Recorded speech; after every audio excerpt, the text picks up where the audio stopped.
Amigos y amigas, bienvenidos a su podcast Decisiones que Cuentan. Les saluda Egbert Weatherborn y hoy, al igual que todos los martes, tenemos un programa súper especial porque vamos a compartirles información sumamente útil para todos aquellos apasionados por el mundo del emprendimiento, ya sea porque están emprendiendo o porque estén considerando emprender.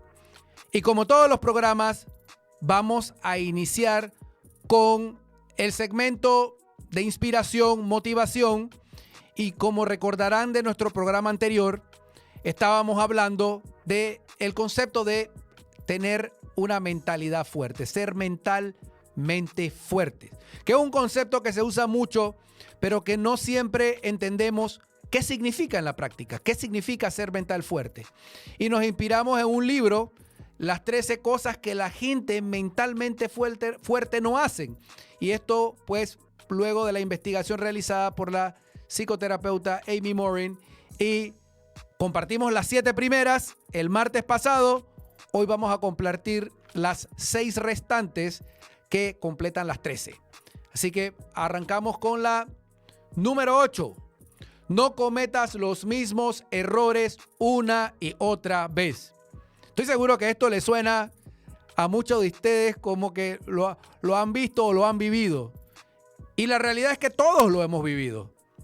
Todos hemos, en algún momento de nuestras vidas, cometido un error y en algunos casos repetir el mismo error. Es importante entender que los seres humanos podemos cometer errores. Eso es una posibilidad. Pero cuando tú te caes con la misma piedra varias veces, ya pasa de ser un tema de humano y te toca hacer una introspección. ¿Por qué te tropiezas con la misma piedra? Entonces, siempre debes tratar de aprender de esas experiencias que te tienen en la vida negativas para evitar cometer los mismos errores. Vamos con la número 9. No resientas el éxito de otras personas. Este tema en particular, en la era de las redes sociales, está comprobado en varios estudios que se han hecho, los sentimientos que generan, por ejemplo, las redes sociales. Hay personas que por alguna u otra razón, al ver a las otras personas teniendo éxito o al menos mostrando una faceta de sus vidas que puede proyectar, digamos, una situación ya sea económica o emocional óptima, genera sentimientos negativos en las personas. La gente mentalmente fuerte no hace eso. Las personas mentalmente fuertes son personas que celebran el éxito de los demás, que ven en el éxito de los demás una fuente de inspiración para hacer los correctivos necesarios en su vida, de considerarlos necesarios y avanzar hacia esa versión ideal de uno mismo. Y acuérdense de algo, la competencia al final, la competencia es contigo mismo. Tú todos los días debes pararte, abrir los ojos y plantearte el reto de ser ese día o moverte en una dirección ese día que te permita alcanzar la mejor versión de ti mismo. Si estás en tu trabajo y quieres ser el mejor o la mejor, no se trata de competir contra tus compañeros o compañeras de trabajo.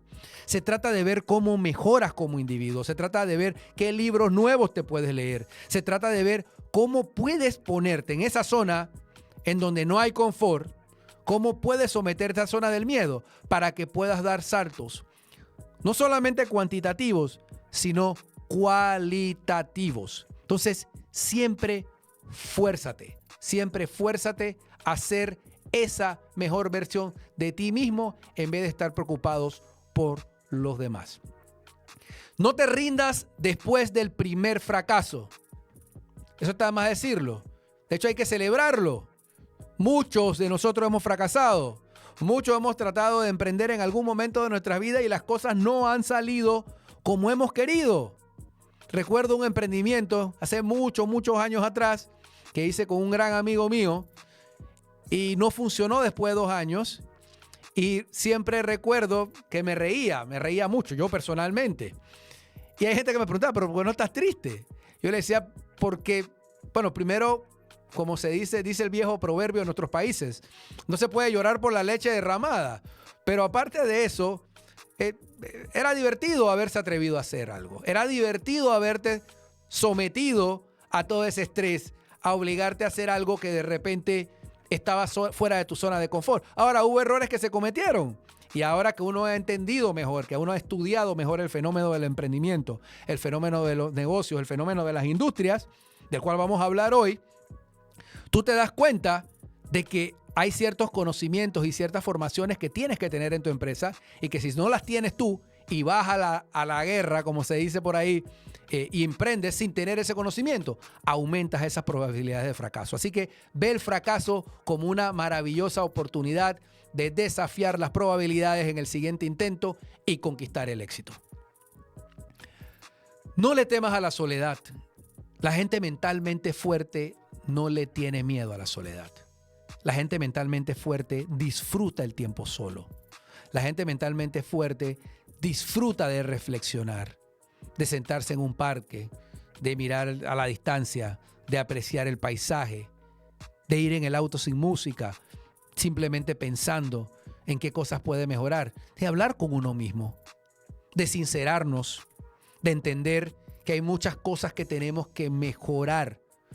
Eso de ser autocríticos, de aceptar las críticas constructivas y de realizar un proceso de cambios internos para poder lograr, repito, ser esa mejor versión de uno mismo, es importante y la soledad brinda esa oportunidad y la gente mentalmente fuerte busca estos momentos. Son momentos que le alimentan ese hambre y esas ganas de salir adelante y desafiar las probabilidades. Así que te invito a que aprecies esa soledad. Número 12. No sientas que el mundo te debe algo. En inglés se llama una cosa, el entitlement. Esa sensación de que el universo tiene que conspirar para que a ti te vaya bien. Para que las cosas funcionen bien, el universo debe conspirar. Ese no debe ser el ángulo en que ves las cosas. Si en algún momento has caído en la tentación de sentir que te mereces, yo me merezco, yo debería, eso tienes que analizarlo y tratar de cambiarlo. Las cosas se pueden obtener, pero las cosas se obtienen. Las cosas buenas de la vida se obtienen a través del esfuerzo, se obtienen a través del trabajo, se obtienen a través de la resiliencia. Se logran a través de la perseverancia. Nadie te va a regalar nada. Nadie, dicen por ahí, una frase que en algún momento he leído, que dice que una persona realmente ha madurado cuando se da cuenta que nadie va a venir a salvarlo. Nadie te va a salvar. Nadie va a tener lástima. Nadie va a estar pensado y preocupado por ti. Seguramente un puñado de personas cercanas, pero el grueso de la gente no va a estar pensando en ti. ¿Tú sabes por qué el grueso de las personas no piensan en ti? Porque están preocupados y pensando en ellos mismos. Es la naturaleza humana. Ni siquiera te tienes que molestar. Es la naturaleza humana que el ser humano piensa en sí mismo. Y a pesar de que obviamente existe la solidaridad y se demuestra sobre todo con aquellos seres humanos que tenemos en nuestro círculo cercano, al final, tú logras realmente madurar cuando te das cuenta que la pelea es peleando. Que la pelea es armándote de las habilidades y sacando de adentro la fortaleza para, repito, desafiar las probabilidades, para demostrarle al mundo de lo que tú eres capaz. Entonces, enfócate en eso y verás cómo transformarás tu vida. Y finalmente, la número 13, y es la recomendación que les hago, repito, inspirado en todas estas lecciones del libro de la psicoterapeuta Amy Morin, está: no esperes resultados inmediatos. Ese es el principal error. Celebra los pequeños triunfos. Apláudete. Apláudete. Celébrate. Celebra lo que estás haciendo. Celebra en lo íntimo. Celebra con tus seres queridos. Hay pequeños logros que tenemos que celebrar. A veces tenemos esa expectativa de que las cosas ocurran de una vez, de manera repentina, cuando el proceso natural es acumulativo. Y ahí es donde ocurre la famosa suerte. Pero realmente es ese esfuerzo sostenido y constante de ir por tus sueños, de ir armándote de las herramientas necesarias, de estudiar ese curso que no has estudiado, de agregar esta habilidad que no has agregado, de dejar las excusas. No, porque yo llego, que estoy cansado. Todo el mundo trabaja y todo el mundo está cansado. Si logras establecer una determinación, estableces un plan, poco a poco irás logrando tus sueños y te convertirás en esa persona que yo sé puede ser. Entonces, con esto culmino este segmento sobre el tema inspiracional, motivacional.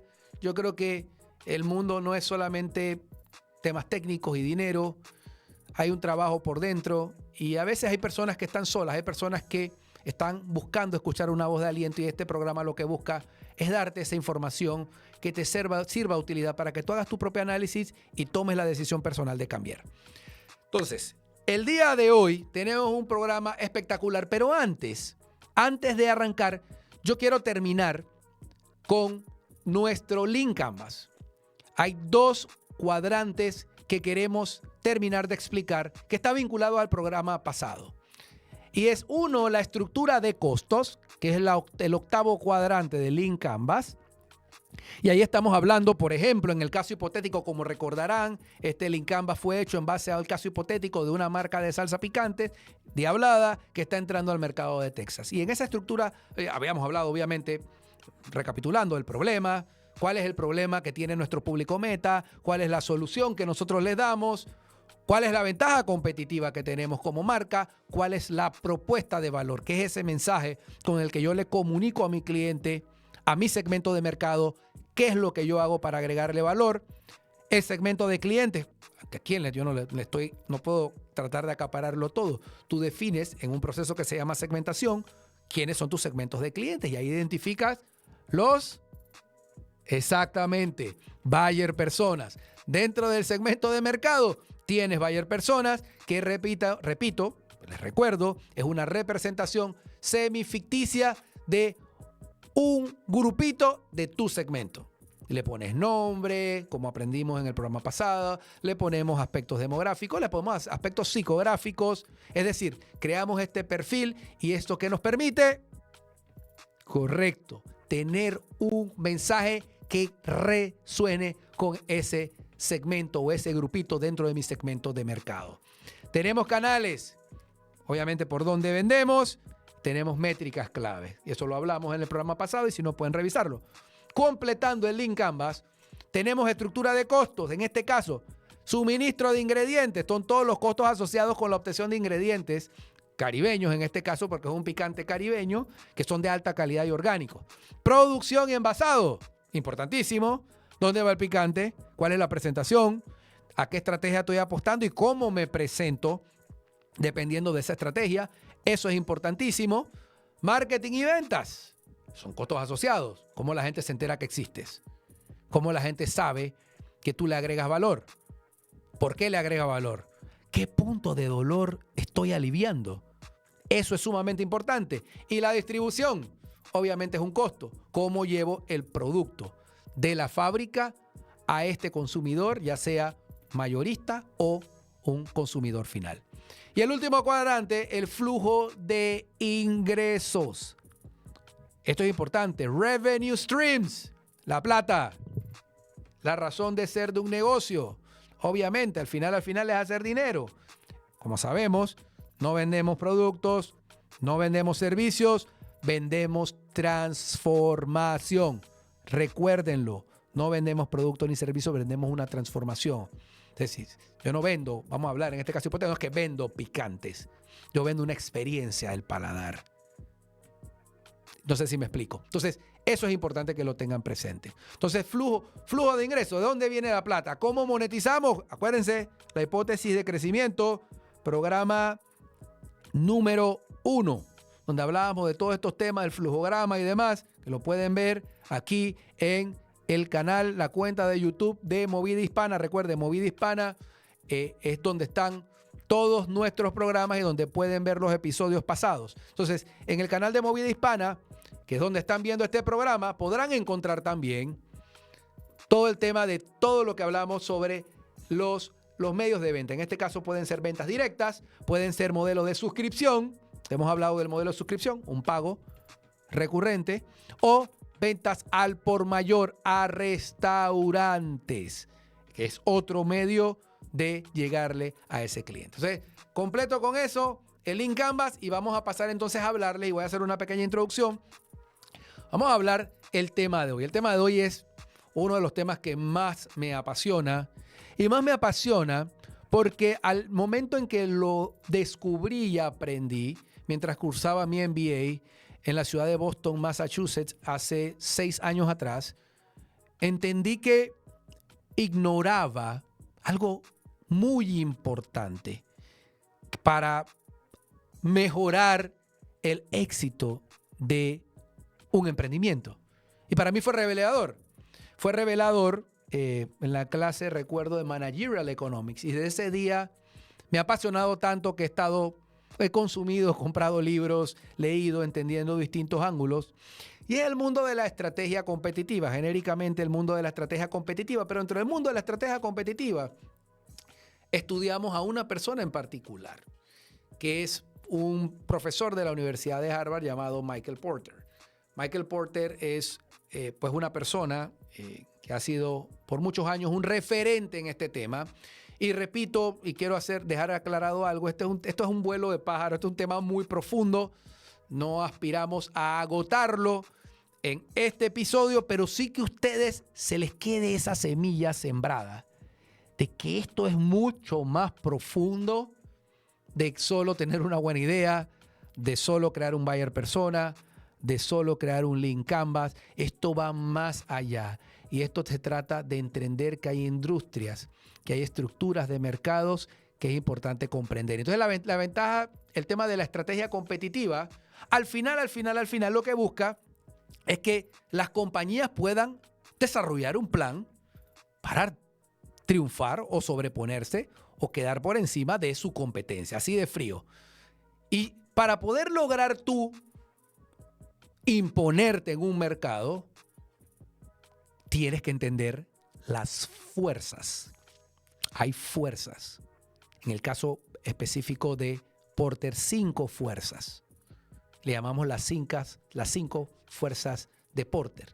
Y estas 5 fuerzas de Porter son sumamente importantes porque te permiten dimensionar aquellos giros, pivoteos o decisiones que mejoran la posibilidad de que tu negocio pueda ser exitoso. Vamos con la primera. La primera fuerza de Porter, la primera de las 5, es la rivalidad entre competidores existentes. Y esto está determinado por principalmente factores como el número de los competidores, el crecimiento de la industria, los costos fijos. La intensa competencia, un ejemplo típico, es entre Apple, Samsung, Huawei y Xiaomi. No todos los mercados tienen una competencia intensa. Por ejemplo, hay ciertas industrias que están sometidas a una de las estructuras de mercado más conocidas y es el llamado o los llamados monopolios. ¿Cuántos no habrán escuchado del concepto de monopolio? Pues en el monopolio, una de las características más importantes es que tú estableces el precio. ¿Por qué en un monopolio tú estableces el precio? Tú estableces el precio en un monopolio porque no tienes competencia. Pero normalmente los estados, digamos, modernos, frenan el monopolio, salvo algunas compañías del estado, que hay casos puntuales, algunas que están en el tema de hidrocarburos.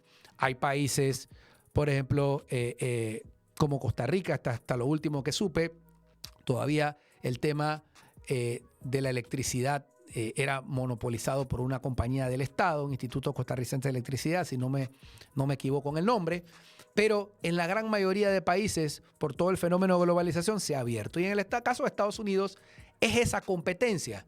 Cómo estas compañías compiten por establecer una mayor participación de mercado a través de distintas estrategias de competencia. Entonces, es sumamente importante que entiendas eso, que la rivalidad entre competidores puede establecer condiciones prohibitivas para ti. Por ejemplo, si es muy intensa la rivalidad, que es una cosa que tú naturalmente vas a tener que invertir bastante para poder tener un market share, como se le llama en inglés, o una participación de mercado importante. Inversión en publicidad. ¿Cómo logro posicionar mi marca en el imaginario, en la mente de la gente? Acuérdese que tu marca, o brand, como se le llama en inglés, es como un letrerito. Los letreros que están en las avenidas cuando vas manejando, estos grandes banners. Bueno, esas marcas, en tu cerebro tú tienes que buscar posicionar tu marca, que la gente piense en ti cuando se habla de un tipo de producto. Entonces, esa es la primera fuerza y tienes que considerar. Hay muchos otros factores y si este tema les gusta mucho y nos escriben aquí en el segmento o el buzón de comentarios, podemos hacer un segundo programa para hablar más de él. Pero vamos a pasar al segundo. Amenaza de nuevos entrantes. Aquí el factor clave son las famosas barreras de entrada. Economías de escala, diferenciación del producto, el capital necesario. Ejemplo, la entrada de OnePlus en el mercado de smartphones, por ejemplo, que fue un caso muy sonado, pero voy más allá y se lo quiero explicar de una manera mucho más allá de este caso de OnePlus. En este caso de nuevos entrantes, lo que tú quieres como compañía, si estás en una industria, es tener las barreras más altas posibles para que no haya nuevos entrantes, nuevos competidores, como le podríamos llamar. Eso no lo quieres, porque evidentemente mientras más hay competidores, ¿qué ocurrió en el slide anterior? Como lo habíamos dicho, es más intensa la competencia, es mucho mayor de gasto que tienes que incurrir para poder que tu marca se posicione. Entonces aquí tenemos el fenómeno de las barreras de entrada. Por ejemplo, empresas que logran establecerse de tal manera que logran alcanzar economías de escalas en el marketing, en sus costos de producción. Y ahora, ¿qué es economías de escala? Que es un concepto muy utilizado. La economía de escala es cuando tú logras disminuir tus costos debido al volumen grande de un producto que produces o que adquieres o que compras. Por ejemplo, Walmart. Walmart es el líder de costo, digamos, en los Estados Unidos. Es el líder de costo, es decir, es el supermercado en donde tú agarras y entras y sabes que vas a conseguir los precios más baratos de el grueso o la gran mayoría de los productos. ¿Pero por qué? Por la economía de escala que logra Walmart. Walmart, al ser un cliente grandísimo y poderoso para muchos proveedores, logra obtener el menor costo posible por los productos que compra. Y sus costos fijos, es decir, se les traslada. ¿Qué ocurre? La economía de escala hace que los costos fijos para producir un bien se dividan, se distribuyan de mayor manera y por consiguiente el costo unitario de producción es mucho menor. Entonces, es una manera en que logran por esa posición dominante en el mercado. Entonces, eso es una barrera de entrada. Los capitales importantes, intensos para invertir. Por ejemplo, un ferrocarril. Imagínense un ferrocarril. ¿Cuánto cuesta establecer un ferrocarril en un país? ¿Cualquiera puede montar un ferrocarril? ¿Puede competir en esa industria? Evidentemente no. La cantidad de capital requerido es demasiado alto. Entonces, esas son barreras que tú tienes que considerar al momento que estás emprendiendo. Vamos con la barrera número 3. El poder de negociación de los proveedores. El poder de negociación de los proveedores. Factores: concentración de proveedores, costo de cambio, importancia del insumo. Qualcomm, como el ejemplo que pongo aquí, Qualcomm como proveedor de chips para smartphones. Hay mercados donde los proveedores tienen fortaleza. Qualcomm es un ejemplo típico. Provee estos chips que están en muchos dispositivos. Ahora, para proveer eso, al tener ese poder en el mercado por la posición que tiene la posibilidad de poder imponer mucho del costo de esos chips a todas las compañías que los utilizan para producir los dispositivos. Entonces, hay determinados mercados en donde los proveedores tienen un poder, un leverage, como se le llama en inglés, para poder imponerse en las negociaciones y, digamos, en cierta forma, prevalecer sobre otros de los agentes de mercado, como sería, por ejemplo, los consumidores. Y esto nos lleva a la cuarta poder o fenómeno o fuerza que incide en un mercado, que es el poder de negociación de los compradores. Concentración de compradores, por ejemplo, el volumen de compra, información del comprador. Ejemplo, consumidores que comparan precios y características online. Típico. Estás en el almacén. Por ahí incluso algunos almacenes bloquean las señales de celular intencionalmente para que tú no puedas comparar precios. ¿No te ha pasado que estás en un almacén y tú sientes que se te cae la señal? Y tú crees que hay algo alrededor. No es accidental en muchos de los casos.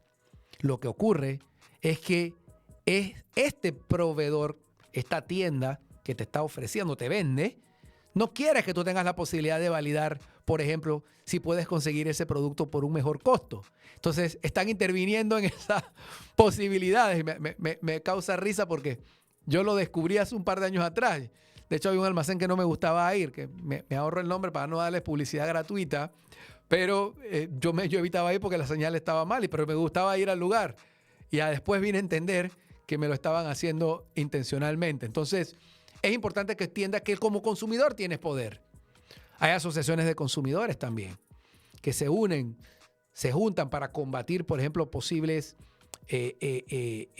monopolios, que en muchos países ilegales, oligopolios, que es otro fenómeno también, otra estructura de mercado donde unas cuantas compañías o grupos económicos controlan determinadas industrias. Entonces, es importante que entiendas que, por ejemplo, y un ejemplo muy sencillo, esa posibilidad que tienes de nosotros como consumidores validar precio y decidir no comprar aquí y comprar acá, es algo que hace que muchas empresas modifiquen sus precios y ofrezcan precios mucho más competitivos.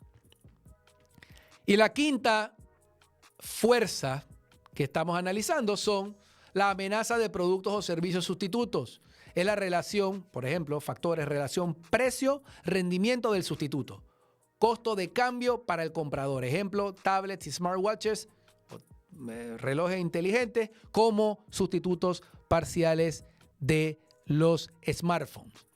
Esto es importante porque hay cada vez más productos que surgen en los mercados que se convierten en competencia con otros. Hay productos, por ejemplo, medios de comunicación. Toda la vida tuvimos periódicos. Dependiendo de tu edad, yo sí caigo en ese grupo, crecimos con el periódico. No existía el internet todavía. No diciendo mucha información. De todo estábamos leyendo y los periodicotes, ¿no? Porque eso, acá me dice Edwin, es verdad. No como mi país, hay un periódico de La Crítica que es chiquitito, ¿no? O El Siglo. Había unos periódicos grandototes que era un lío casi que manipularlo. Pues en alguna época eso era todo. Ahora tú te enteras de la noticia a tiempo real por Twitter o por muchos otros medios. En la mano tienes un dispositivo celular y puedes acceder a la información a tiempo real. El periódico dejó de ser lo que era para lo que es hoy. Por ejemplo, les pongo otro ejemplo. Hay gente que se basaba solamente en laptops y computadoras para comunicarse. Los celulares están convirtiéndose en un sustituto importante. Los relojes inteligentes, que cada vez son más grandes. Bueno, entonces, ¿por qué alzo la mano si este reloj no es inteligente? Pero bueno, pensando que fuera inteligente mi reloj. Los relojes inteligentes son también, al igual que los smartwatches o los celulares, están convirtiéndose en bienes sustitutos. Están compitiendo. Y eso genera un factor clave en todos estos fenómenos. Y recuerden algo, un ejemplo que con este termino, que ustedes seguramente recordarán, el caso de Blockbuster. ¿Cuántos de aquí no recordarán la época que íbamos a alquilar y los más jovencitos dirán, ¿y este en qué año nació? Pero todos recordarán cuando íbamos a Blockbuster y agarramos la película y la emoción y compraba tu palomita y ese de los viernes o los sábados en familia o con tu novia o novio. Y Blockbuster, ustedes saben la historia, no la voy a contar, pero Blockbuster tuvo la oportunidad de comprar Netflix cuando Netflix comenzó y no aceptó. Y Netflix, ¿qué ocurrió? Se lo comió a través de todos estos sistemas. Esto, bueno, obviamente parte de lo que ha permitido que Netflix haya llegado a donde está. Esto es el servicio de servidores de la nube que permiten alojar pues cantidades importantes de información para poder podamos conectarnos desde nuestras casas. Eso fue un bien sustituto, pero un sustituto borró. No solamente lo sustituyó, lo borró del mercado. Entonces, Yahoo también, esto es importante. Yahoo. Este es otro ejemplo clave. Yahoo, que también pudo comprar Google, no lo hizo. ¿Y qué pasó? Todavía está Yahoo por ahí tratando de mantenerse en relevancia, pero sabemos que Google es el buscador más importante. Creo que controla el 85% de las búsquedas del globo terráqueo. Entonces, eso es, señores. Tenemos que entender que hay fuerzas que impactan todos los mercados en los que estamos. Y aquí les he dado una explicación muy a vuelo de pájaro, muy por encima de por qué es importante que los consideren. Por qué es importante que antes de avanzar con su emprendimiento o con su negocio, ustedes tengan presente que hay elementos que muchos no controlamos y que pueden ser aquellos que hagan posible o no el éxito de tu emprendimiento. Y sin más, me despido nuevamente recordándolos que nos sigan a través de @EgbertWP, que es mi cuenta de Instagram, EgbertWP, aquí mismo lo están viendo, y también, por supuesto, a través del canal de YouTube de Movida Hispana, donde todos los martes a las 8 p.m. vamos a estar transmitiendo un episodio más de este su programa Decisiones que Cuentan. Les mando un abrazo y como siempre les digo, atrévanse a crear su propia suerte. Hasta luego.